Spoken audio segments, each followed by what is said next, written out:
Hey everyone, how's it going there? It's that nerd Ryan here, and today we're going to do something that I kind of consider not only a full circle moment, but a double full circle moment. So recently I got deeply back into Sonic the Hedgehog, not as much as I was back in middle school and high school, but to the point where, as you've probably seen recently, I've been collecting figures that have been reviewed. I've also been playing the games. If obviously you clicked on this video or started to play the games and stuff like that. Not sure if a lot of people know this. Back in high school, I had a different YouTube account called Shadow Skids Mudflap. Mainly focused on Transformers as well as playing Sonic games. And I didn't have a capture card or anything back then, so it would be setting up a camera like we have now, just on the TV, and me and some friends playing Sonic Heroes or something like that. And obviously the name Shadow Skids Mudflap came from Shadow from Sonic, and then Skids and Mudflap from Transformers, unfortunately. But yeah. And then my YouTube name was Shadow, then my last name. My PlayStation name was that. And so on and so forth. So obviously, you know, this guy was my favorite Sonic character. But also, in that, the first video game that I ever played was Sonic the Hedgehog in 1991. I got it for the Sega Genesis when I think I was either 3 or 4, and would play it constantly. With that, I got the other games, Sonic 2, Sonic and Knuckles, Sonic 3, and I knew you could put Sonic and Knuckles and Sonic 3 together. However, the way that my desk was at the time, or whatever you would call this, the hole for the Sega Genesis wouldn't be allowed to plug both games in at the same time, so I only ever got to do it once, and I think I was trying to plug in like Sonic and Sonic 2 and not realizing that it only works with Sonic 3. But yeah, with that I ended up playing like every game up until Sonic Generations. So I'm hoping eventually it's not going to be like Call of Duty where I was doing it back to back, because these games are hard to find. But I'm hoping to cover every Sonic game on here eventually. With that, I am going to be starting a Patreon soon. I will be keeping you guys updated on that, because that's where that Patreon money would go towards, not only toy reviews, but also getting the required consoles and stuff for Sonic games. That's not meaning that this channel is turning into a Sonic channel. I mean, obviously it's going to still be a toy review channel. We're still going to have Marvel Mondays, Star Wars Thursdays. It's just, I'm going to kind of spend more time on shooting these videos. This one will be one of the few formatted, like a classic game review. I'm hoping to upgrade it soon. Might be getting an editor soon, so that'll help out in the long run.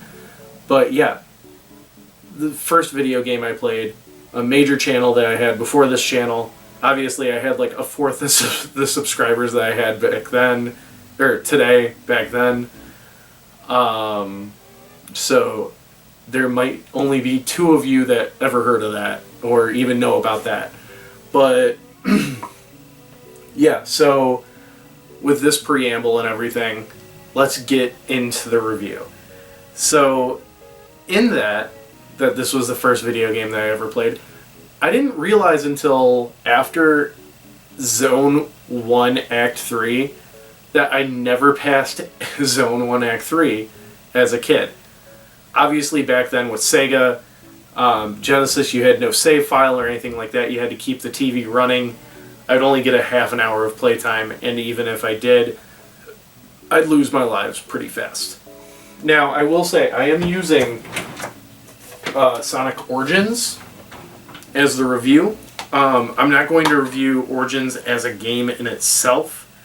I am just going to review each individual Sonic game on this as it should be. But yeah, so for the story, there's not really that big of a story. Really what happened is that there's a evil doctor, Dr. Robotnik, who is trying to harness the Chaos Emeralds, 6 of them, to basically take over the world. He is using the world of Mobius. It's Morbin time. And using its animals to power his robots. That's where Sonic steps in. He's a kid that doesn't like a bully. So he goes chasing after and fighting Eggman in the different areas of this world. So we get 6 different stages. Green Hill Zone is the first one, and that is the most iconic one. There are more stages, obviously. I'm not going to remember all of them by name. I will talk about like difficulty and stuff like that, but he goes through those worlds each time fighting Eggman, and then finally beats him in Final Zone, and the story's over. The boss fights being constantly Robotnik / Eggman, who isn't called Eggman yet, is pretty interesting, being that like you see the different creations that he has, even though 9 times out of 10 it's just a ball. Or connected to a ball. Actually, I think 5 out of the 6 times that you fight him, it is. I could be wrong. One of them is actually a chase that you don't even have to worry about beating him, which I found was interesting. But every time you beat him, you free the animals of that zone. So using Sonic Origins, you get to save. Also, you get unlimited lives, so you do not restart from the beginning. Which I found very helpful because, I will be honest, I came at this game very cocky. Thinking, you know, I couldn't handle it as a 3-year-old, I'll be able to handle it as a 29-year-old. I did die a lot. Luckily, Green Hill Zone did very easily, very quickly. After that, I did realize that I never got past Green Hill Zone. With that, the second stage second zone did seem easy, but then we got to Labyrinth Zone, which I think is the 4th, so that means the 3rd was good too. Just maybe some toughness at the boss fight, which we'll talk about boss fights in a second. But Labyrinth Zone stuck out to me as the hardest level in the game. It's a lot of last-minute jumps, lot of water that you can drown in, kind of a lot of waiting around too. There's certain things that you have to do that are very like one-off and everything. With that, and continuing on, you do get to 2 other stages. One being like basically Eggman's base. I'm sorry, Robotnik's base. And then you end up fighting Robotnik at the end in final stage and beating him. So now let's talk about boss fights. So like I said, it's always Eggman, and he has different contraptions that usually tie in to the area that you're in. For example, Green Hill Zone, you have a giant wrecking ball made out of, looks like the mud in the area. It's the same pixels as the dirt under the grass in Green Hill Zone. There's one where he is just poking at the ground and taking away stuff. Then you have the chase in Labyrinth. And then you have like a laser one, stuff like that. So it's still pretty simple, and you have to kind of memorize what's going on, but it's still cool that it's just the 2 of them. There's really only 2 characters in this game, being Sonic and Robotnik. With that, it makes it very simple and very easy. Get through the zone, fight Robotnik. The final stage, though, however, is very obnoxious.